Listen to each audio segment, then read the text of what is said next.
It was a gentle daylight rain that awaked me from my stupor in the brush-grown railway cut, and when I staggered out to the roadway ahead, I saw no trace of any prints in the fresh mud.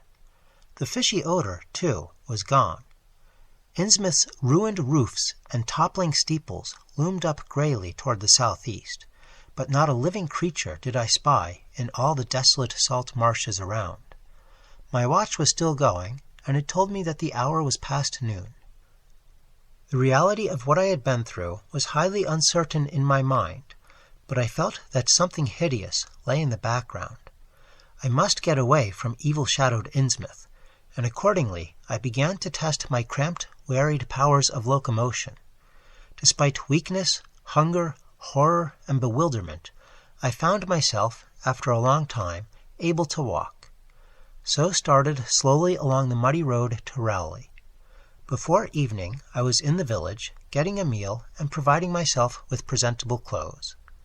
I caught the night train to Arkham, and the next day talked long and earnestly with government officials there, a process I later repeated in Boston. With the main result of these colloquies the public is now familiar, and I wish, for normality's sake, there were nothing more to tell. Perhaps it is madness that is overtaking me, yet perhaps a greater horror, or a greater marvel, is reaching out. As may well be imagined, I gave up most of the foreplanned features of the rest of my tour, the scenic, architectural, and antiquarian diversions on which I had counted so heavily. Nor did I dare look for that strange piece of jewelry said to be in the Miskatonic University Museum. I did, however, improve my stay in Arkham by collecting some genealogical notes I had long wished to possess. Very rough and hasty data, it is true, but capable of good use later on when I might have time to collate and codify them. The curator of the Historical Society there, Mr. E. Lapham Peabody, was very courteous about assisting me, and expressed unusual interest when I told him I was a grandson of Eliza Orne of Arkham, who was born in 1867, and had married James Williamson of Ohio at the age of 17. It seemed that a maternal uncle of mine had been there many years before on a quest much like my own, and that my grandmother's family was a topic of some local curiosity. There had, Mr. Peabody said, been considerable discussion about the marriage of her father, Benjamin Orne, just after the Civil War, since the ancestry of the bride was peculiarly puzzling. That bride was understood to have been an orphaned Marsh of New Hampshire, a cousin of the Essex County Marshes, but her education had been in France, and she knew very little of her family. A guardian had deposited funds in a Boston bank to maintain her and her French governess, but that guardian's name was unfamiliar to Arkham people, and in time he dropped out of sight, so that the governess assumed his role by court appointment. The Frenchwoman, now long dead, was very taciturn, and there were those who said she could have told more than she did. But the most baffling thing was the inability of anyone to place the recorded parents of the young woman, Enoch and Lydia Meserve Marsh, among the known families of New Hampshire. Possibly, many suggested, she was the natural daughter of some Marsh of prominence. She certainly had the true Marsh eyes. Most of the puzzling was done after her early death, which took place at the birth of my grandmother, her only child. Having formed some disagreeable impressions connected with the name of Marsh, I did not welcome the news that it belonged on my own ancestral tree, nor was I pleased by Mr. Peabody's suggestion that I had the true Marsh eyes myself. However, I was grateful for data which I knew would prove valuable, and took copious notes and lists of book references regarding the well-documented Orne family. I went directly home to Toledo from Boston, and later spent a month at Maumee recuperating from my ordeal. In September, I entered Oberlin for my final year, and from then till the next June was busy with studies and other wholesome activities, reminded of the bygone terror only by occasional official visits from government men in connection with the campaign which my pleas and evidence had started. Around the middle of July, just a year after the Innsmouth experience, I spent a week with my late mother's family in Cleveland, Checking some of my new genealogical data with the various notes, traditions, and bits of heirloom material in existence there, and seeing what kind of connected chart I could construct. I did not exactly relish this task, for the atmosphere of the Williamson home had always depressed me. There was a strain of morbidity there, and my mother had never encouraged my visiting her parents as a child, although she always welcomed her father when he came to Toledo. My Arkham-born grandmother had seemed strange and almost terrifying to me. I do not think I grieved when she disappeared. I was 8 years old then, and it was said that she had wandered off in grief after the suicide of my uncle Douglas, her eldest son. He had shot himself after a trip to New England, the same trip, no doubt, which had caused him to be recalled at the Arkham Historical Society. This uncle had resembled her, and I had never liked him either. Something about the staring, unwinking expression of both of them had given me a vague, unaccountable easiness. My mother and Uncle Walter had not looked like that. They were like their father, though poor little cousin Lawrence, Walter's son, had been an almost perfect duplicate of his grandmother before his condition took him to the permanent seclusion of a sanitarium at Canton. I had not seen him in 4 years, but my uncle once implied that his state, both mental and physical, was very bad. This worry had probably been a major cause of his mother's death 2 years before. My grandfather and his widowed son Walter now comprised the Cleveland household, but the memory of older times hung thickly over it. I still disliked the place and tried to get my researches done as quickly as possible. Williamson records and traditions were supplied in abundance by my grandfather, though for Orne material I had to depend on my Uncle Walter, who put at my disposal the contents of all his files, including notes, letters, cuttings, heirlooms, photographs, and miniatures. It was in going over the letters and pictures on the Orne side that I began to acquire a kind of terror of my own ancestry. As I have said, my grandmother and Uncle Douglas had always disturbed me. Now, years after their passing, I gazed at their pictured faces with a measurably heightened feeling of repulsion and alienation. I could not at first understand the change, but gradually a horrible sort of comparison began to obtrude itself on my unconscious mind, despite the steady refusal of my consciousness to admit even the least suspicion of it. It was clear that the typical expression of these faces suggested something it had not suggested before, something which would bring stark panic if too openly thought of. But the worst shock came when my uncle showed me the Orne jewelry in a downtown safe deposit vault.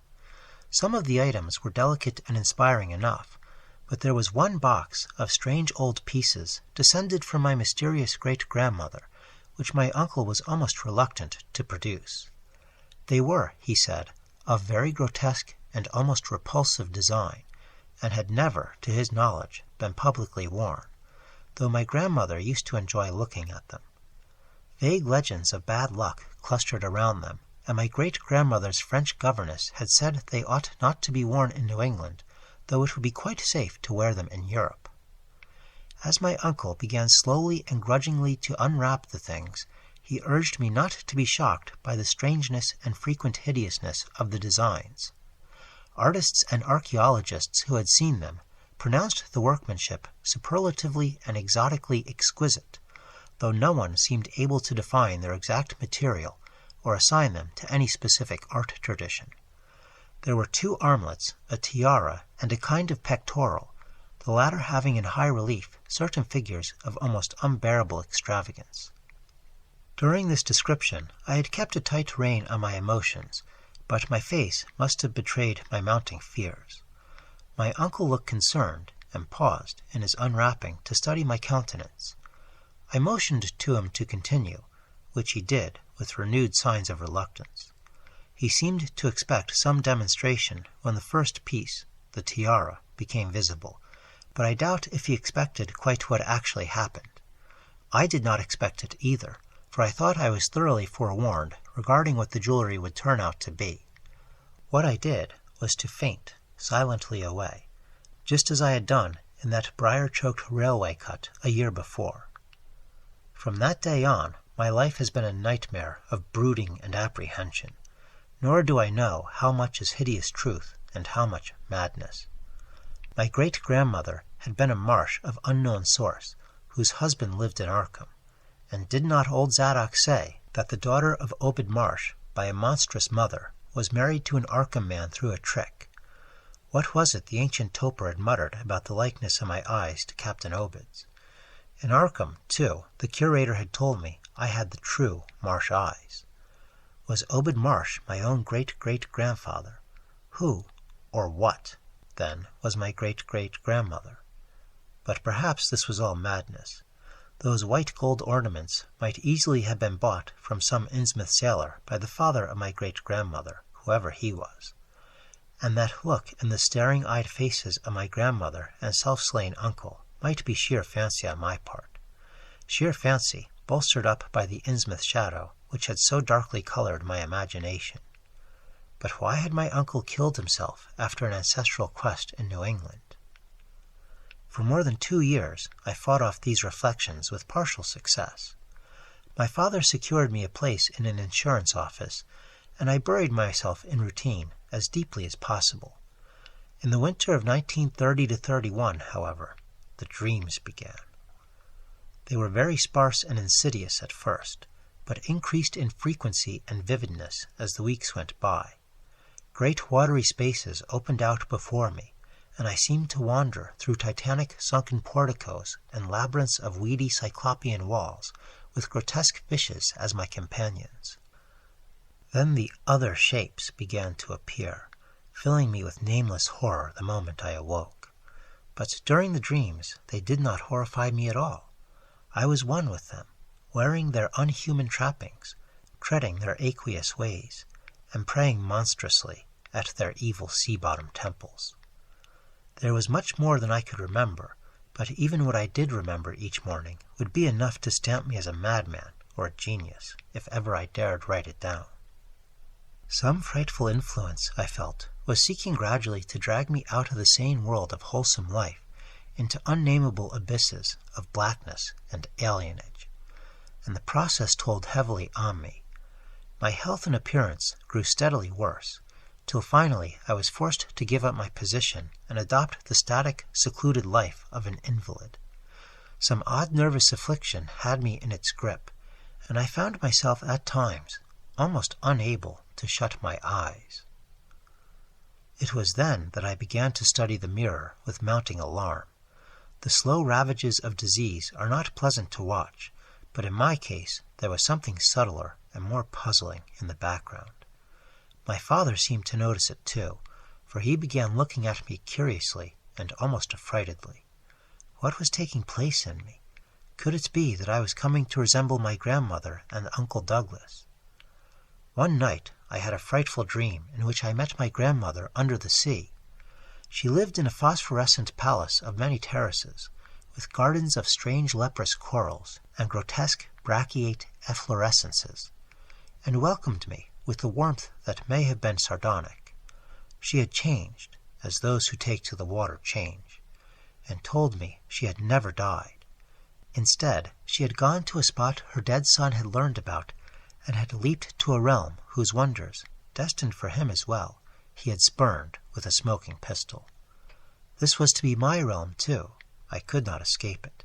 I would never die, but would live with those who had lived since before man ever walked the earth. I met also that which had been her grandmother. For 80,000 years, Puthiali had lived in Yahanathlai, and thither she had gone back after Obed Marsh was dead. Yahanathlai was not destroyed when the upper earth men shot death into the sea. It was hurt, but not destroyed. The deep ones could never be destroyed, even though the Paleogean magic of the forgotten old ones might sometimes check them. For the present they would rest, but some day, if they remembered, they would rise again for the tribute great Cthulhu craved. It would be a city greater than Innsmouth next time. They had planned to spread, and had brought up that which would help them, but now they must wait once more. For bringing the upper earth men's death, I must do a penance, but that would not be heavy. This was the dream in which I saw a Shoggoth for the first time, and the sight set me awake in a frenzy of screaming. That morning the mirror definitely told me I had acquired the Innsmouth look. So far I have not shot myself as my Uncle Douglas did. I bought an automatic and almost took the step, but certain dreams deterred me. The tense extremes of horror are lessening, and I feel queerly drawn toward the unknown sea deeps instead of fearing them. I hear and do strange things in sleep, and awake with a kind of exaltation instead of terror. I do not believe I need to wait for the full change, as most have waited. If I did, my father would probably shut me up in a sanitarium, as my poor little cousin is shut up. Stupendous and unheard-of splendors await me below, and I shall seek them soon. Yarl ye, Cthulhu Fatang, ya. No, I shall not shoot myself. I cannot be made to shoot myself. I shall plan my cousin's escape from that Canton madhouse, and together we shall go to the marvel-shadowed Innsmouth. We shall swim out to that brooding reef in the sea, and dive down through black abysses to Cyclopean and many-columned Yahanathlai, and in that lair of the deep ones we shall dwell amidst wonder and glory forever.